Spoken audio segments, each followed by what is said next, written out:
आखिरी फैसला। मायके से 5 महीने के हार्दिक को लेकर लौटी मिताली को स्टेशन पर ही जब अभिषेक ने अपनी बाहों में भर लिया तब वो प्रसन्नता से खिल उठी।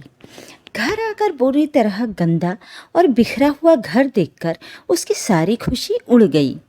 अभिषेक ने जब उसे बताया कि उसके जाने के बाद शांति ने काम छोड़ दिया है तो उसे कुछ समझ में नहीं आया। शांति उसके घर में 3 साल से काम कर रही थी। उसका बेटा बहू एक सड़क दुर्घटना में मर गए थे। एक 12 साल की पोती के अलावा उसका कोई नहीं था। मिताली के गर्भवती होने की खबर से शांति बहुत खुश थी। उसने एक माँ की तरह पूरे समय मिताली का ख्याल रखा था। मिताली ने अभिषेक से शांति के काम छोड़ने का कारण जानने की कोशिश की। इतने दिनों से इतनी अच्छी तरह काम कर रही थी, भरोसा हो गया था उस पर। लेकिन अब ऐसी क्या बात हुई कि उसने काम छोड़ दिया और तुमने मुझे फ़ोन पर बताया भी नहीं? वहाँ जानकर तुम क्या कर लेती? बेकार में चिंता करती। मैं दूसरी कामवाली ढूंढ दूंगा।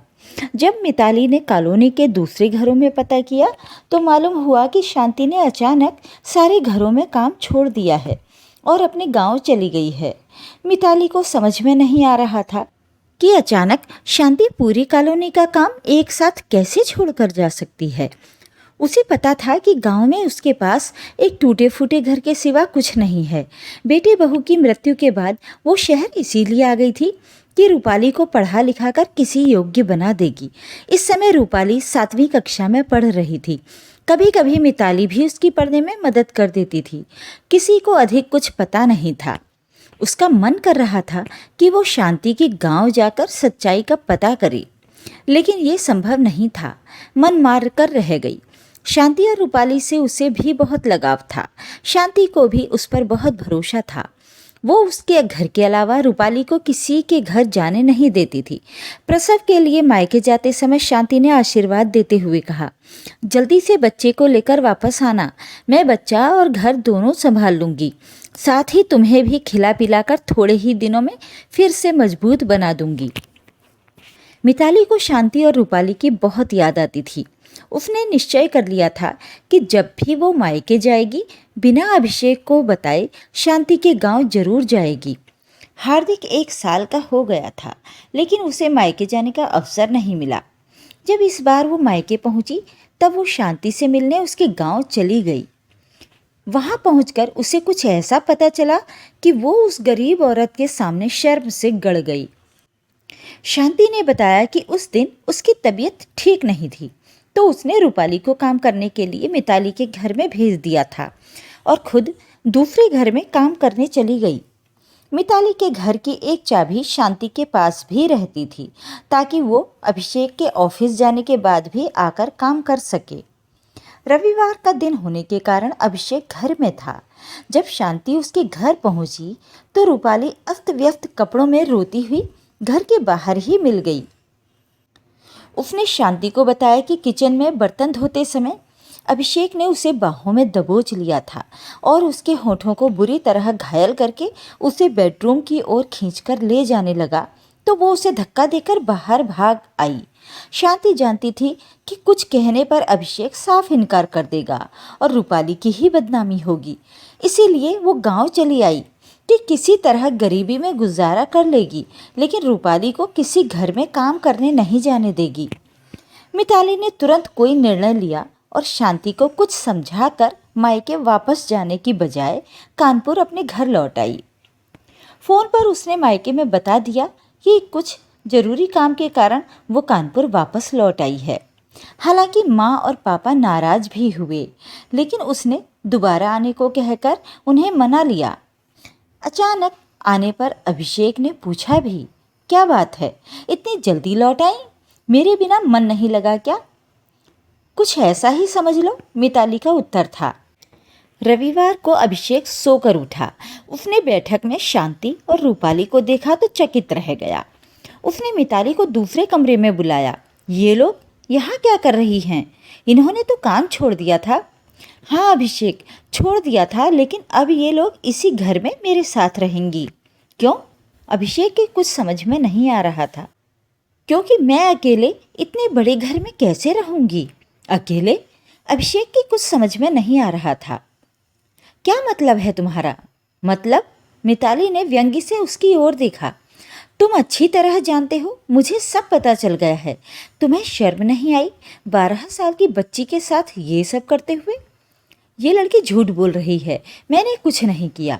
इस 2 कौड़ी की लड़की का विश्वास करके तुम मुझ पर इल्ज़ाम लगा रही हो। और मिताली की गुस्से से घूरती आंखें देखकर बेशर्मी से बोला, चलो मान लिया कि अगर मुझसे गलती हो भी गई तो क्या हुआ? आखिर मैंने उसके साथ कुछ गलत किया तो नहीं था, केवल करने का प्रयास किया था। तुम इतनी सी बात का तिल का ताड़ क्यों बना रही हो? क्या एक बाई के लिए अपना खुद का घर बर्बाद कर दोगी? फिर हंसकर कहा, सोच लो कि कहीं परोपकार के चक्कर में तुम खुद बेघर ना हो जाओ। मेरा क्या है, मैं तो मर्द हूँ, इस लड़की की ही बदनामी होगी। मिताली ने बहुत शांत आवाज में कहा, कोई बात नहीं, मुझे स्वीकार है। मेरे साथ विश्वासघात और किसी बच्ची की अस्मिता को भंग करने का अपना कृत्य तुम्हारे लिए केवल इतनी सी बात है।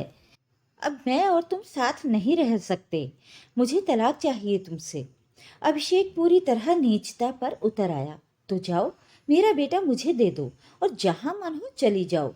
देखता हूँ कितने दिन मायके वाले रख लेंगे। अभी केवल तलाक शब्द सुना है, जब खुद पर पड़ेगी तब पता चलेगा। कहाँ से पालोगी खुद को और अपने बच्चे को? कभी 1 रुपया तो कमाया नहीं है तुमने। बिना आवेश में आए मिताली ने उत्तर दिया, तुमसे किसने कहा कि मैं मायके जाऊंगी? इस गलतफहमी में मत रहना कि मैं ऐसे ही चुपचाप चली जाऊंगी।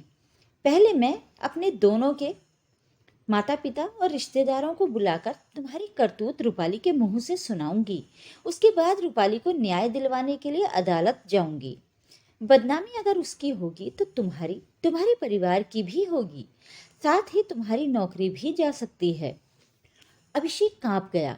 उसने मिताली के सामने हाथ जोड़ते हुए कहा, ऐसा मत करो, इस तरह तो मैं बर्बाद हो जाऊंगा, कहीं मुंह दिखाने लायक नहीं रहूंगा। मेरी नौकरी चली जाएगी। बदनाम कर्मचारी को कोई भी काम नहीं देना चाहेगा। बदनामी के कारण मेरे परिवार के लोग और रिश्तेदार मुझे त्याग देंगे। मैं इन दोनों से माफ़ी मांगने को तैयार हूँ। जितना पैसा ये लोग कहेंगी देने को तैयार हूँ। तुम जो कहोगी वो करूँगा, लेकिन अपना ये आखिरी फैसला बदल दो। मिताली सोच में पड़ गई। फिर उसने कहा, अगर तुम चाहते हो कि ये बात सिर्फ हम दोनों के बीच में रहे, हमारे अलगाव और रूपाली की कहानी जग जाहिर ना हो, तो इसी समय ये घर छोड़कर चले जाओ। कभी मेरे सामने मत आना और 1 महीने के अंदर अपना स्थानांतरण करवाकर ये शहर छोड़ दो। मैं सबको जवाब दे लूंगी। अभिषेक की आंखों से आंसू बहने लगे। क्या यही तुम्हारा आखिरी फैसला है? मैं तुम्हारे और हार्दिक के बिना कैसे रहूंगा? बहुत प्यार करता हूँ तुम दोनों से। पता नहीं उस दिन कैसे। कभी सोचा है कि यदि उस दिन रूपाली तुम्हें धक्का देकर भाग न गई होती तो क्या होता? मैं भी तुम्हें बहुत प्यार करती थी, इसलिए ये आखिरी फैसला लेते हुए बहुत तड़प रही हूँ, लेकिन मजबूर हूँ। इससे अधिक कुछ नहीं कर सकती।